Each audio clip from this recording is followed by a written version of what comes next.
Danny, you've got a plethora of plants here, and I know some of our viewers know some of them and others don't because they're mostly Zone 8. So what do you have to share that can take this extra heat that we're enduring? Yeah, so as our growing conditions change, I really want to iterate, there's some fun plants here, but I really want to iterate the importance of native plants. And so the two that I'm going to start with are natives. And the first is the wax myrtle, or sometimes known as bayberry, I believe. And this is a great native shrub. It has been in the Central Virginia area, Zone 7, for a while, so it's pretty tried and true. It's a very durable plant in a wide range of conditions. Yes. But it gets very large at times, and some people don't have the room for that very large, Miraca or wax myrtle. So. Yeah. Well, a benefit is that we have these this cultivated variety here. This is the same plant. It's just a cultivated variety selected for a shorter growth. This is strawberry shortcake, and it has a lot of the same characteristics, but it maxes out at 3 feet. That's excellent. And I said Miraca before, it's Morella now, but we don't have to get into that. They're changing all over. All those names all the time, yes. But really, this is a great plant, and the deer don't eat it, and very few insects bother it, and it can handle such a variety of conditions. I love this plant. Yeah, I'm so glad you brought it. It's from wet to dry conditions, especially once established, it's very durable. And one of the benefits to it as well is it's great for birds, and the leaves actually have a fragrance to it. So if you ever prune it or just rub up against it as you're out in the garden, it has a really kind of nice bay smell to it. It does, yes. What else do you have to share with us? Well, now I'm getting into more of the zone pushing plants, things that we can start experimenting as we're experiencing warmer conditions. This is variegated shell ginger, and many people might be familiar with this as an indoor plant or maybe as an annual, but as our winters become more mild, this is going to be more reliably a perennial plant. It will die back down to the ground, but it should come back up from rootstock. And did you grow this once before? Yes, I did. I did, and it does. And I learned to put a little bit of extra mulch on the top of it if we were going to have a cold winter. Yeah, that little bit can really just help insulate the rootstock so it flushes back out in the spring. Yes. Plus, we have another one here. Yeah, another zone pusher is this windmill palm, and I really like this. Like the ginger, it's really adding that tropical foliage to the landscape.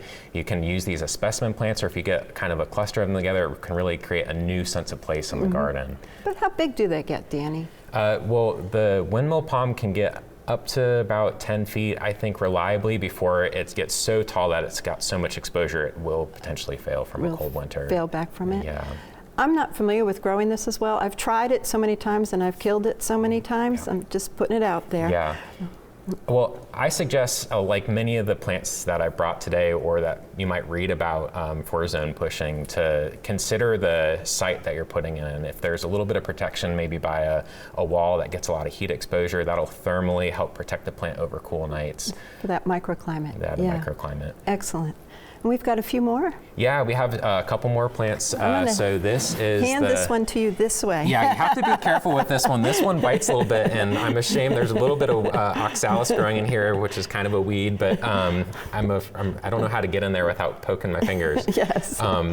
But this is a agave quadricolor. This is a really interesting plant. It's got a lot of texture, really great color. A key to this plant surviving winters in our region is it needs really well drained, really good drainage in the site that it's in. So either in a container where you're going to have good drainage, and the backup opportunity to bring it inside if it does get really cold on that off chance that we do experience a cooler winter.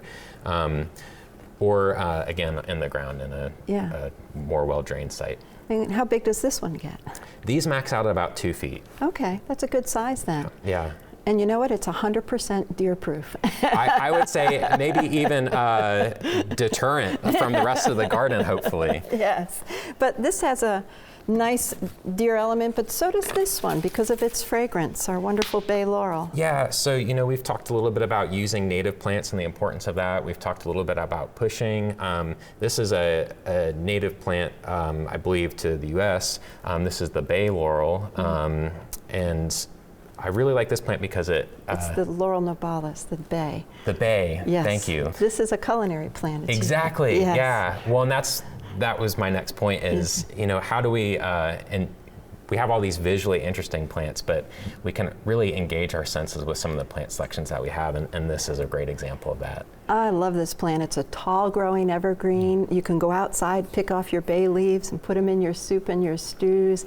And I've grown this plant at my house as well as elsewhere for many, many years. Yeah. But it does take a cold snap and it'll split that bark and she's gone. Yeah. So it's like you were saying earlier, siting it well is very important. Yeah. Have you had experience with this one? Actually, from where I'm from back in Florida, we are able to grow this as a nice shrub, an evergreen shrub, and we don't have the challenges there, but I'm really looking forward to getting to know it here in our in my new region. Well, this is exciting. You've got so many good things to learn, plus great knowledge to bring as we're facing, a warmer zone, cold hardiness zone here in Virginia. Yeah. And I thank you for sharing these. This is great information. You're welcome. Thank you. Yes.